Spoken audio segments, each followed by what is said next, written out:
आज बच्चों हम लोग क्लास 12th बायोलॉजी में पढ़ेंगे भ्रूणपोष की औतकी, हिस्टोलॉजी ऑफ इंडोस्पर्म। भ्रूणपोष के बारे में कल पढ़ा गया था, इंडोस्पर्म और उसके प्रकार। लेकिन भ्रूणपोष की औतकी, हिस्टोलॉजी ऑफ इंडोस्पर्म, ये क्या करता है?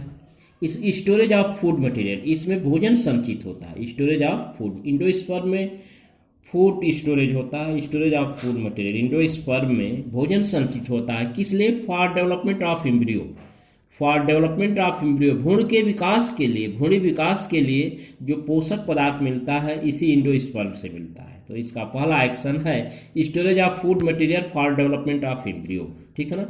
भ्रूण के विकास के लिए इसमें भोजन संचित होता है। दूसरा इसमें सेल वॉल ऑफ इंडोस्पर्म, भ्रूणपोष की कोशिका भित्ति जो होती है, भ्रूणपोष की कोशिका भित्ति यूजुअली प्रायः थीन, पतली होती है। क्या होती है? बहुत ही पतली, बट लेकिन समटाइम, कुछ समय थिक हो जाती है। क्यों हो जाती है? Due to having food stuff of hemicellulose, जब उसमें भोजन हेमिसेलुलोज स्टोरेज हो जाता है, हेमिसेलुलोज इकट्ठा हो जाता है, उसके कारण मोटी हो जाती है, नहीं तो प्रायः या पतली होती है। तो पतली नेचर हो गया। और ये क्यों मोटी हो जाती है, थिक हो जाती है? क्योंकि इसमें हेमिसेलुलोज भोज्य पदार्थ संचित होता है। तो अगला है इंडोस्पर्म अपने डेवलपमेंट के लिए न्यूट्रिशन न्यूक्लियस से प्राप्त करता है। इंडोस्पर्म अपने विकास के लिए न्यूट्रिशन, पोषण कहाँ से लेता है? न्यूक्लियस, बीजांडकाय से प्राप्त करता है, याद रखिएगा। इंडोस्पर्म के विकास के लिए पोषण किससे मिलता है? न्यूक्लियस, बीजांडकाय। अब बच्चों आगे के क्रम में भ्रूणपोषी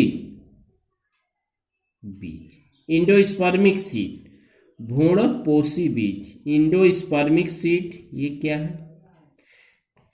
presence of endosperm in seed, जब सीड बीज में भ्रूणपोष संचित होता है तो उसको इंडोस्पर्मिक सीड, भ्रूणपोषी बीज कहते हैं। क्या कहते हैं? भ्रूणपोषी।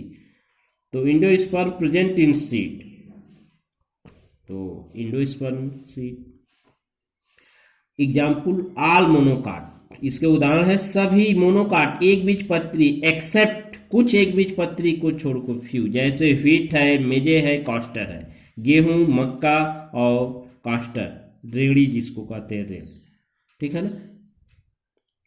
तो एक बीज पत्री बीज जो है भ्रूणपोषी इंडोस्पर्मिक सीड कहलाते हैं, कुछ को छोड़ के, जैसे गेहूं, मक्का और कास्टर।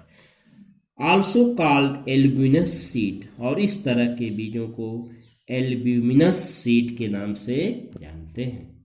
अब अभ्रूणपोषी बीज, नॉन इंडोस्पर्मिक सीड, अभ्रूणपोषी seed, non endospermic seed, or इसी को ex albuminous seed, ex albuminous seed के नाम से जानते हैं। नो प्रेजेंस इन सीड, ये बीज में उपस्थित नहीं होते, ये भ्रूणपोष इंडोस्पर्म जो है बीज में नहीं पाए जाते हैं। इसको जब भ्रूणपोष इंडोस्पर्म बीज में नहीं पाए जाते हैं, अर्थात seed do not bearing endosperm, तो इसे नॉन इंडोस्पर्मिक सीड कहते हैं। एग्जाम्पल के रूप में ऑल डाइकाट, सभी द्विबीजपत्री, एक्सेप्ट फ्यू, जैसे बीन, पी, सेम और मटर। ये क्या है? सेम और मटर को छोड़कर सभी द्विबीजपत्री बीजों को नॉन इंडोस्पर्मिक सीड के नाम से जानते हैं, अभ्रूणपोषी बीज। जैसे बीन सीड की संरचना आपको दी गई है, बीन सीड सेम के बीज के, इपिकोटिलिडन है, हाइपोकोटिलिडन है बीच में, और रेडिकल ये बीच का भाग, और कार्टिलिडन्स ये और ये दोनों तरफ है कार्टिलिडन्स। इस में जो है बीन और पी में जो है भ्रूणपोष पाया जाता है। इसीलिए कहा एक्सेप्ट फ्यू, कुछ को छोड़कर, सेम और मटर जो होते हैं इसमें एंडोस्पर्म होता है, और शेष डाइकाट जो है उनमें एंडोस्पर्म नहीं होता है। तो ये अभ्रूणपोषी नॉन एंडोस्पर्मिक सीड कहलाते हैं। इस तरह से आज हम लोग हिस्टोलॉजी ऑफ एंडोस्पर्म में एंडोस्पर्मिक सीड और नॉन एंडोस्पर्मिक सीड पढ़े। इसी के रूप में आगे कल पढ़ा जाएगा। Thank you.